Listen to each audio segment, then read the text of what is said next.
Assalamualaikum warahmatullahi wabarakatuh. Baik, kami dari kelompok 10 akan mempresentasikan hasil diskusi kami yang berjudul metode pembelajaran. Dan saya Apranopita dan rekan saya Muhammad Zen.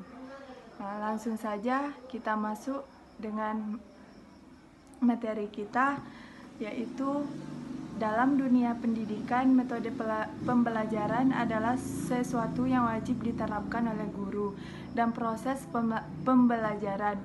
Terdapat bermacam-macam metode pembelajaran yang telah dikembangkan oleh ahli guna, membantu guru dan meningkatkan kualitas pembelajaran di dalam kelas. Semua metode pembelajaran sangat baik untuk dilaksanakan, namun tetap harus menyesuaikan dan karakteristik peserta didik yang diajar. Setiap metode memiliki kekurangan dan kelebihan, sehingga seseorang pendidik harus pintar dan memilih metode yang akan diterapkan. Artikel ini memberikan gambaran secara holistik tentang metode pembelajaran, lengkap dengan langkah-langkahnya. Semoga dapat menjadi referensi dan masukan untuk mengajar dan menerapkan metode pembelajaran di kelas. Lanjut, yaitu metode pembelajaran. Metode pembelajaran merupakan sebuah cara yang digunakan guru untuk diterapkan. Cakupan metode pembelajaran lebih kecil daripada strategi atau moda pembelajaran. Dengan kata lain, metode pembelajaran adalah cara yang dipergunakan guru dan mengadakan hubungan dengan siswa pada saat berlangsung pembelajaran. Lanjut, faktor-faktor yang mempengaruhi metode pembelajaran. Sebagai suatu cara metode, tidaklah berdiri sendiri, tetapi dipengaruhi oleh faktor-faktor lain. Guru akan lebih mudah menetapkan metode yang paling serasi untuk situasi dan kondisi yang khusus dihadapinya.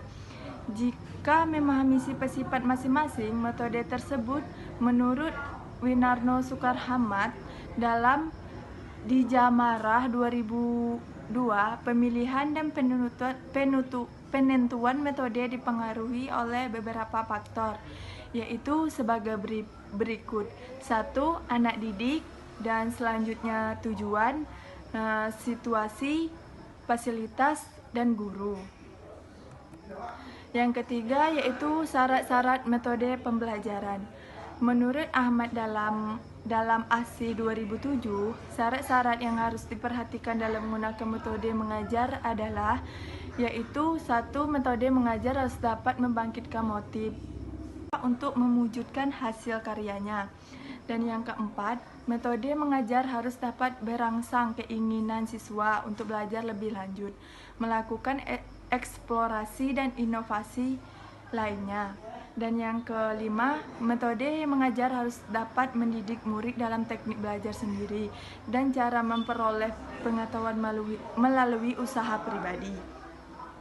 Yang keenam, metode mengajar harus dapat meniadakan penyajian yang bersifat verbalitas dan menggantikan dengan pengalaman dan situasi nyata dan bertujuan. Dan yang ketujuh, metode mengajar harus menanamkan siswa yang diharapkan dalam kebiasaan cara kita mengajar. Baik, kita lanjut dengan saudara Muhammad Zen, kami persilakan. Terima kasih kepada saudari Apra. Macam-macam metode pembelajaran. Menurut Jamarah, macam-macam metode pembelajaran. Yang pertama adalah metode proyek. Adapun langkah-langkah dalam melakukan metode proyek ini, yang pertama adalah memulai dengan sebuah pertanyaan, lalu membuat perencanaan. Yang ketiga, menyusun jadwal aktivitas. Keempat, mengawasi proses pengerjaan proyek. Yang kelima, memberikan penilaian terhadap produk yang dihasilkan. Dan yang keenam adalah melakukan evaluasi. Kemudian yang kedua adalah metode eksperimen. Yang mana metode eksperimen ini adalah suatu cara mengajar di mana siswa melakukan suatu percobaan tentang suatu hal, mengamati dan mengalami prosesnya, membuktikan sendiri sesuatu yang dialaminya.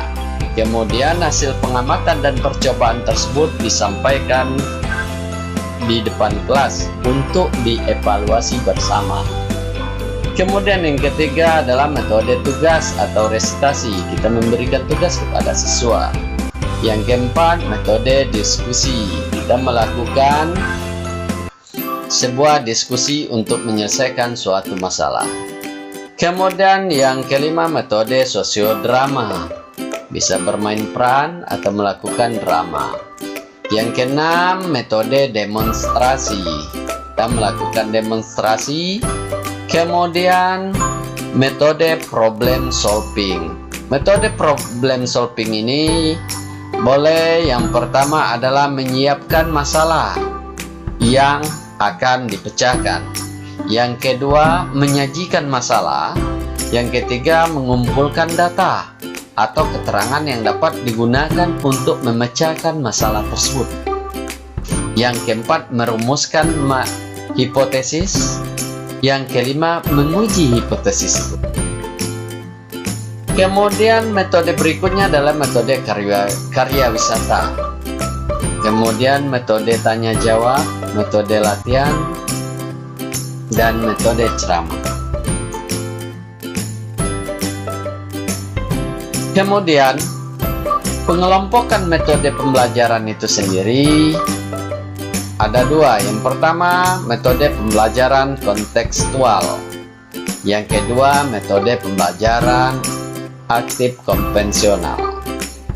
Nah, ya, adapun yang termasuk kepada metode pembelajaran kontekstual ini seperti investigasi, inquiry, seperti discovery learning, pembelajaran berbasis masalah, pembelajaran pemecahan masalah, mind mapping, role playing, dan simulasi.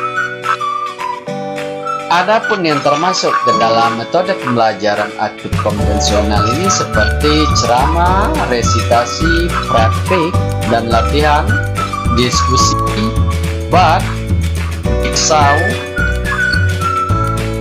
cooperative learning, dan lain sebagainya. Nah, demikianlah hasil daripada PPT kami tentang metode pembelajaran. Adapun kesimpulannya, belajar merupakan suatu proses perubahan tingkah laku yang dilakukan secara sengaja untuk mendapatkan perubahan yang lebih baik.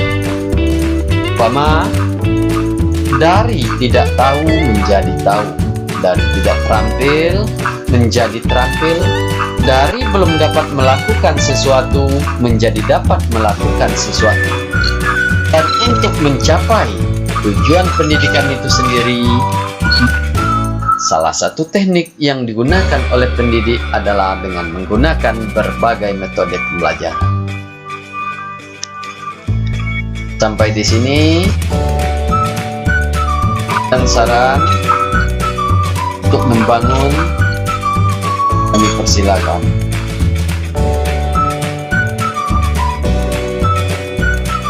Akhir kata, Assalamualaikum warahmatullahi wabarakatuh.